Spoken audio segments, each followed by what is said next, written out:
السلام علیکم ورحمۃ اللہ وبرکاتہ۔ جی طلباء، آج ہم حدیث نمبر 3 کا ترجمہ پڑھیں گے اور اس کی تشریح کریں گے۔ نبی اکرم صلی اللہ علیہ وسلم کا فرمان گرامی ہے، خیرکم من تعلم القرآن وعلمہ، تم میں سے بہتر وہ ہے جو قرآن سیکھتا ہے اور سکھاتا ہے، یعنی قرآن کی تعلیم حاصل کرتا ہے اور آگے قرآن کی تعلیم دیتا ہے۔ اس کی تشریح،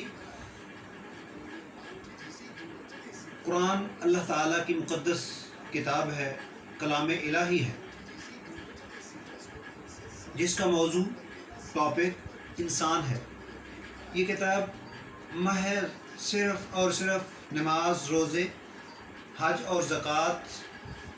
انہی معلومات اور تعلیمات پہ مشتمل نہیں ہے، بلکہ انسانی زندگی کے تمام پہلوؤں پہ غور اور فکر کرنے کا احساس دلاتی ہے، اگرچہ وہ دنیاوی ہوں یا اخروی، معاشی ہوں یا معاشرتی، سیاسی ہوں یا سائنسی، سب کے سب تاابد ان کے اوپر دسترس رکھتی ہے اور ان کے بارے میں صحیح معنوں میں خبر دیتی ہے۔ ہم آخرت میں بھی اس وقت تک کامیاب نہیں ہو سکتے جب تک ہم اپنی دنیاوی زندگی کو قرآنی تعلیمات کے سانچے میں نہیں ڈھال لیتے۔ اس لیے ضروری ہے کہ ہم قرآن مجید پڑھیں، سمجھیں اور عملی زندگی میں اس کی پیروی کریں، اور یہ بھی کہ دوسروں کو اس کا پیغام پہنچائیں اور اس پر عمل کرنے کی ترغیب دیں۔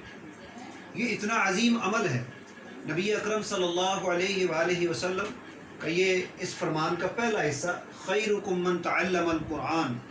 کہ جو قرآن سیکھتا ہے، تو اللہ کے نبی کا فرمان اور قرآن اس کی وضاحت کرتا ہے کہ ایسا وہ شخص کہ جو قرآن کی تعلیم حاصل کرنے کے لیے نکلتا ہے، اللہ تعالیٰ کے فرشتے اس کی عزت اور تکریم کے لیے اپنے پروں کو جھکا دیتے ہیں، اور اس شخص کے لیے سمندر کی مخلوقات، چیونٹیاں اپنے بلوں کے اندر اس کے لیے دعا کرتی ہیں۔ یہ اتنا عظیم عمل ہے، اور نبی اکرم صلی اللہ علیہ وسلم کے صحابہ نے رسول اللہ صلی اللہ علیہ وسلم سے قرآن کو سیکھا، اور جو سیکھا تھا اس کو اپنی اولادوں تک جو ہے وہ پہنچایا، اپنی اولادوں کو تعلیم دی، اور یہ تسلسل کے ساتھ آج تک یہ قرآن کی تعلیم جو ہے وہ حاصل کی جا رہی ہے اور آگے اس کو سکھایا جا رہا ہے۔ تو جب کوئی شخص اللہ کا قرآن پڑھتا ہے، اس کی تعلیم حاصل کرتا ہے، اور حدیث میں آتا ہے جب تلاوت کرتا ہے تو اللہ تعالیٰ اس کی طرف متوجہ ہوتے ہیں، اللہ رب العزت کان لگا کر اس کا قرآن سنتے ہیں۔ اور ایک حدیث میں یہ بھی آتا ہے، نبی اکرم صلی اللہ علیہ وسلم کے ایک صحابی حضرت اسید بن حضیر رضی اللہ تعالیٰ عنہ رات کے وقت اللہ کے قرآن کی تلاوت کر رہے تھے۔ اس حدیث سے یہ پتہ چلتا ہے کہ اللہ تعالیٰ کے فرشتے، اللہ نے ان کی ڈیوٹی لگا رکھی ہے، وہ بھی اس شخص کی عزت و تکریم کے لیے نازل ہوتے ہیں۔ حضرت اسید بن حضیر رضی اللہ تعالیٰ عنہ قرآن جو ہے وہ تلاوت کر رہے تھے، کہتے ہیں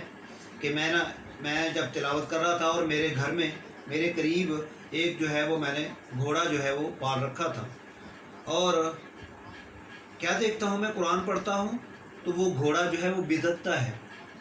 اور ہمارے گھر میں جہاں وہ گھوڑا بندھا ہوا تھا اور اس کے قریب ہی میرا بیٹا جو ہے وہ سویا ہوا تھا، یحییٰ، کہتے ہیں کہ مجھے ڈر جو ہے وہ لاحق ہوا کہ ایسا نہ ہو کہ یہ گھوڑا بدک رہا ہے، یہ کہیں میرے بیٹے کو جو ہے وہ کچل نہ دے، یہ رسی توڑا کر جو ہے وہ بھاگ نہ جائے۔ تو میں نے قرآن پڑھنا روک دیا۔ کہتے ہیں جب میں قرآن پڑھنا رک جاتا تو وہ گھوڑا جو ہے وہ بھی آرام سے کھڑے ہو جاتا، جب میں پڑھنا شروع کرتا تو پھر وہ اس کی پہلی سی کیفیت، کہتے ہیں کہ میں نے قرآن پڑھنا چھوڑ دیا، اور صبح آ کر نبی صلی اللہ علیہ وسلم سے یہ ذکر کر، تو نبی صلی اللہ علیہ وسلم نے فرمایا کہ وہ اللہ کے فرشتے تھے جو آئے تھے، اور اگر تو قرآن پڑھتا رہتا تو دوسرے لوگ بھی اس کو جو ہے وہ دیکھ لیتے ہیں، یعنی کہ اللہ تعالیٰ کے فرشتوں کا نزول ہوتا ہے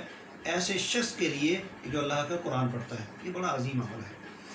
تو قرآن کی تعلیم کو چھوڑنے کی وجہ سے اقبال نے اسی لیے تو کہا ہے، وہ معزز تھے زمانے میں مسلمان ہو کر، ہم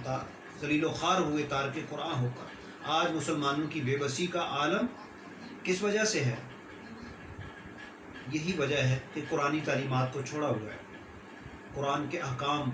جو اس کا حکم ہے، جو اللہ کے کلام کا ہمیں پیغام ہے، اس پیغام کو پڑھا بھی نہیں جا رہا، پھر اس کے اوپر عمل بھی نہیں کیا جا رہا۔ حضرات صحابہ کرام نے قرآن پڑھا بھی تھا، سیکھا سکھایا اور اس پہ عمل کیا تھا، اور اللہ نے ان کو عزت عطا فرمائی۔ اور دوسرا حصہ اس کا وَعَلَّمَهُ، قرآن پڑھنے والا، سیکھنے والا اور سکھانے والا، اور سکھانے والے کے لیے کتنا عظیم عمل ہے۔ وہ اس حساب سے آپ اس کو دیکھیں کہ اگر کوئی شخص قرآن خود پڑھتا ہے اور پھر آگے دوسروں کو پڑھاتا ہے، وہ پڑھانے والا اس دنیا سے چلا جاتا ہے، لیکن جس کو پڑھا کر گیا ہے وہ اس کی تلاوت کر رہا ہے، وہ آگے کسی اور کو پڑھا رہا ہے۔ تو جب تک یہ تسلسل کے ساتھ یہ سلسلہ جاری اور ساری رہے گا، اللہ تعالیٰ مسلسل اس کو ثواب جو ہے وہ پہنچاتے رہیں گے جس نے اس کو قرآن پڑھایا تھا۔ تو یہ ایک بہت بڑا عظیم صدقہ جاری ہے، قرآن پڑھنا اور پھر اس کو پڑھانا۔ تو اللہ تعالیٰ سے دعا ہے کہ اللہ تعالیٰ ہمیں قرآن پڑھنے، سیکھنے، سکھانے اور پھر اس پہ عمل کرنے کی اللہ ہمیں توفیق عطا فرمائے۔ مین چیز جو ہے وہ قرآن کے اوپر عمل کرنا ہے، پڑھنا اور پھر اس کو سمجھنا۔ اس کے بارے میں آتا ہے کہ ایک آیت جو ہے اس کو سمجھنا، اس کو پڑھنا، اس کا فہم حاصل کرنا، 100 رکعت نفل نماز جو ہے اس کا مقابلہ نہیں کر سکتی۔ کہ ایک آدمی 100 نفل پڑھتا ہے اور ایک آدمی جو ہے وہ صرف ایک قرآن کی آیت کو جو ہے تلاوت کرتا ہے، پھر اس کا فہم حاصل کرتا ہے، اس کو سمجھتا ہے۔ تو اللہ تعالیٰ کے ہاں یہ بڑا عظیم عمل ہے قرآن کو سمجھنا اور پڑھنا۔ اللہ ہمیں اس کی توفیق عطا فرمائے، اور اللہ تعالیٰ اس قرآن کو ہماری زندگیوں میں لے آئے کہ ہم اس کو اپنی زندگیوں کے اوپر نافذ کر لیں، اس کے اوپر عمل کرنے والے بن جائیں۔ السلام علیکم ورحمۃ اللہ وبرکاتہ۔